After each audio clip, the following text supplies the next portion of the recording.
Le 14 mars, tous les ans, on pourra déposer une gerbe derrière nous à la mémoire du maître d'hôtel et du cuisinier de la restauration événementielle, inconnu et oublié de tous. Ils sont sans activité depuis le début de la pandémie et ils tentent de se faire entendre, symboliquement devant la tombe du soldat inconnu. Une opération commando sur les Champs-Élysées pour témoigner de leurs difficultés. Regardez, cette dame, elle a plus de 50 ans, elle a dû repartir chez ses parents. Donc voilà, ils ont tout vendu pour pouvoir tenter de survivre et on attend encore le premier euro d'aide depuis mi-mars.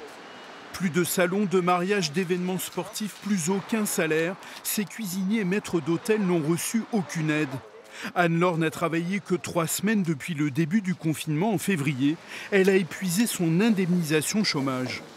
C'est très difficile. On a un petit garçon qui vient d'avoir 1 an, une petite fille qui a 3 ans et tout est en train de s'écrouler. Donc là, la mutuelle, on va sûrement s'en séparer. On a des soins dentaires à faire, on ne les fera pas. On repousse pas mal de choses comme ça. Un projet de loi est en discussion à l'Assemblée cette semaine, texte qui permettrait de débloquer une aide d'urgence et de reconnaître leur profession. Les intermittents du spectacle ont été prolongés dans leur jour jusqu'en août 2021. C'est-à-dire qu'eux, quand ils n'avaient plus de jours, ce qui est notre cas à l'heure actuelle, ils touchent leur salaire jusqu'en août 2021. Nous, ce n'est pas le cas. On n'a plus de jours en septembre, c'est fini.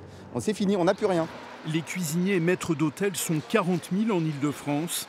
Depuis ce matin, leurs photos sont placardées dans plusieurs quartiers à Paris, avec un slogan choc, sans travail ni aide de l'État.